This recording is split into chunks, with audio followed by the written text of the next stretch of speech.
Dear students, M के study में आपका हार्दिक अभिनंदन। और मैं लेकर के आया हूँ आपके लिए, देखिए, बड़े अच्छे तरीके से सगुण काव्य धारा के जो भी हमारी काव्य धारा हैं, जैसे राम भक्ति काव्य धारा है, कृष्ण भक्ति काव्य धारा है, रीतकालीन काव्य धारा है, तो इनके कभी कभी विशेषता आती हैं जो कि ऑब्जेक्टिव रूप में होती हैं और जिनको हमें करना होता है, चाहे ऑब्जेक्ट के रूप में हो, चाहे कभी कभी 2 नंबर में भी पूछ लेता है। तो देखिए, एक एक करके हम देखते हैं बिना समय गंवाए हुए। और देखिए किस तरीके से सबसे पहले हम बात करते हैं सगुण काव्य धारा। तो देखिए, मैं बता दूं आपको सगुण काव्य धारा क्या होती है। जो साकार रूप में, जो जैसे कि राम हैं, कृष्ण हैं, ठीक है, जिनकी आराधना करने वाले जो है सगुण काव्य धारा के कहलाते हैं। और निर्गुण काव्य धारा के जो परमात्मा को यानी कि निर्गुण यानी कि निराकार मानते हैं, तो वो निर्गुण काव्य धारा के होते हैं। राम को मानने वाले राम भक्ति काव्य धारा और कृष्ण भक्ति यानी कृष्ण को मानने वाले, ठीक है। तो हम बात करते हैं, देखिए, सगुण काव्य धारा यानी कि सबसे पहले बात करेंगे राम भक्ति काव्य धारा। ये काव्य धारा का नेम है, यानी कि राम भक्ति काव्य धारा है। तो इसकी विशेषताएं बता दें हम। सबसे पहली विशेषता है इसकी दास्य भाव की भक्ति की प्रधानता।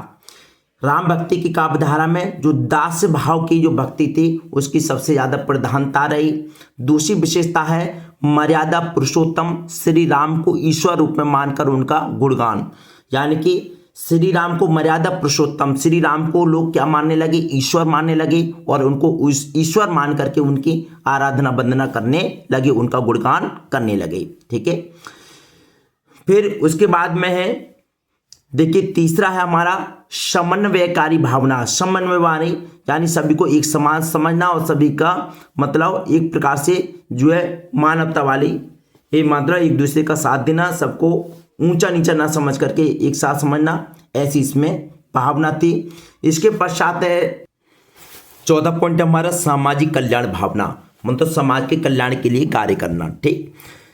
5वां है हमारा अवधि एवं ब्रज भाषा का प्रयोग। तो राम भक्ति काव्य धारा के अंतर्गत अवधि एवं ब्रज भाषा का प्रयोग किया जाता था, ठीक है। अवधि भाषा बोली जाती थी, ठीक है, और ब्रज भाषा बोली जाती थी। ब्रज भाषा जो है आपने देखा हो कृष्ण भक्ति काव्य धारा में भी आपको मिलेगी, ठीक। इसके पश्चात हम चलते हैं कृष्ण भक्ति काव्य धारा। तो कृष्ण भक्ति काव्य धारा की जो विशेषता हैं, वो सबसे पहली विशेषता हमारी श्री कृष्ण की लीलाओं का वर्णन। सीधी सीधी बात है, जब कृष्ण भक्ति काव्य धारा है तो इसमें श्री कृष्ण की लीलाओं का वर्णन किया गया होगा, ठीक। दूसरा सखा भाव की भक्ति की भावना। सखा मतलब मित्र, मित्र के भाव की भक्ति की भावना का वर्णन किया गया इसमें, ठीक है। और तीसरा हमारा वात्सल्य रस और श्रृंगार रस की प्रधानता। जैसे वात्सल्य श्री कृष्ण की बाल लीलाओं का वर्णन किया गया और श्रृंगार रस के मतलब गोपियों, सखियों और इनके बारे में बहुत अच्छे तरीके से जो है भ्रमर गीत में मतलब बहुत अच्छे तरह से सुंदर वर्णन किया गया है। और इसके बाद में चौथा पॉइंट हमारा भावुकतापूर्ण सरलता, यानी भावुकता। जब श्री कृष्ण से सुदामा के मिलने की जो भावुकता है, मित्रता है, और सखियों के श्री कृष्ण के प्रेम की जो गाथाएं, जो मतलब कहानियां हैं, उनमें सभी में भावुकता मिलती है। 5वां है प्रकृति का उद्दीपन रूप से वर्णन किया गया है, यानी जो प्रकृति का उद्दीपन, यमुना के तटों का वर्णन है, श्री कृष्ण की बाल लीलाओं का वर्णन है, नंद के आंगन का वर्णन है, तमाम तरह का जो वर्णन किया गया है, यानी कहने का मतलब प्रकृति का उद्दीपन रूप से वर्णन भी किया गया है। उसके पश्चात देखिए रीतिकालीन काव्य धारा। रीतिकालीन काव्य धारा देखते हैं इसकी क्या विशेषता थी। तो रीतिकालीन काव्य धारा में श्रृंगार रस की रचनाएं थी। श्रृंगार रस की रचना या श्रृंगार रस की प्रधानता थी। नारी सौंदर्य का विलासितापूर्ण चित्रण किया गया। नारी सौंदर्य का यानी कि स्त्री की सुंदरता का विलासितापूर्ण चित्रण किया गया। आश्रयदाताओं की प्रशंसा, आश्रयदाताओं की प्रशंसा की गई। इसके पश्चात चौथा पॉइंट हमारा काव्य शास्त्रीय नियमों पर आधारित रचनाएं थीं, यानी काव्य शास्त्रीय नियमों पर आधारित रचनाएं थीं। 5वां है अलंकारों का चमत्कारिक प्रयोग किया गया। यह हमारी जो रचनाएं थीं वो रीतकालीन काव्य धारा की विशेषताएं थीं।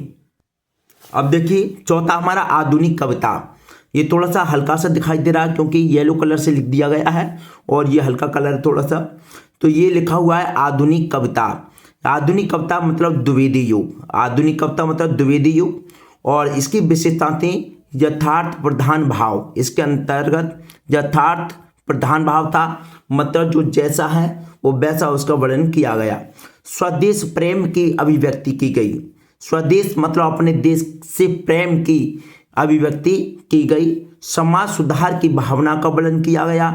प्रतीकात्मकता दिखाई गई इसमें और खड़ी बोली हिंदी का प्रयोग किया गया, यानी कि आधुनिक कविता में, यानी कि द्विवेदी युग। ठीक, इसके पश्चात देखते हैं हम छायावादी काव्यधारा। छायावादी काव्यधारा की विशेषता, सबसे पहली विशेषता थी रहस्यवाद की प्रधानता थी इसमें, यानी कि कैसी रहस्यवाद की प्रधानता छायावाद की विशेषता थी। दूसरा मानवतावादी दृष्टिकोण था। तीसरी विशेषता है राष्ट्रीयता एवं नारी महत्व का वर्णन इसमें भी किया गया। ठीक है, और प्रतीकात्मकता का भी वर्णन किया गया। और पांचवी जो विशेषता है वो व्यक्तिवादी भाव एवं अतिशय भावुकता का वर्णन किया गया। ये थी हमारी छायावादी काव्यधारा की विशेषताएं।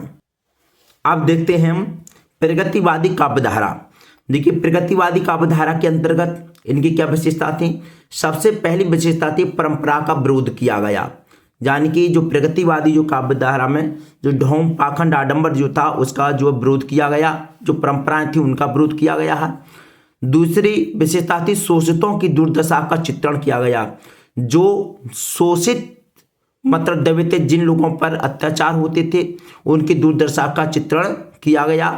क्रांति की भावना का उदय हुआ था प्रगतिवादी काव्यधारा में, क्रांति की भावना का उदय हुआ था। उसके बाद में चौथी विशेषता है मार्क्सवादी दर्शन का प्रभाव देखने को मिलता है इसमें। और पांचवी जो विशेषता है सामाजिक विषमताओं का चित्रण किया गया प्रगतिवादी काव्यधारा के अंतर्गत। ठीक, अब इसी तरीके से देखिए हमारी ये प्रयोगवादी काव्यधारा। प्रयोगवादी काव्यधारा तो देखिए इसके अंतर्गत घोर व्यक्तिकता, इसमें क्या थी, घोर व्यक्तिकता थी। दूसरा अति यथार्थवादी दृष्टिकोण था, अति ज्यादा से ज्यादा यथार्थवादी दृष्टिकोण था। और कुंठा और निराशा, इसमें कुंठा और निराशा की भी भावना थी। ठीक, ये हमारी प्रयोगवादी काव्यधारा हो गई। इसके पश्चात देखते हैं हम अगली वीडियो में, और अगली वीडियो भी बहुत जल्दी आएगी और उसमें बहुत सारी जो है तमाम रचनाओं का जो कि बोर्ड के लिए वेरी इंपॉर्टेंट होंगी उनको सभी को देखेंगे। अगर ये वीडियो आपको पसंद आई तो प्लीज़ वीडियो को लाइक कीजिए, कमेंट कीजिए और शेयर कीजिए। Thank you so much for watching this video. नमस्कार।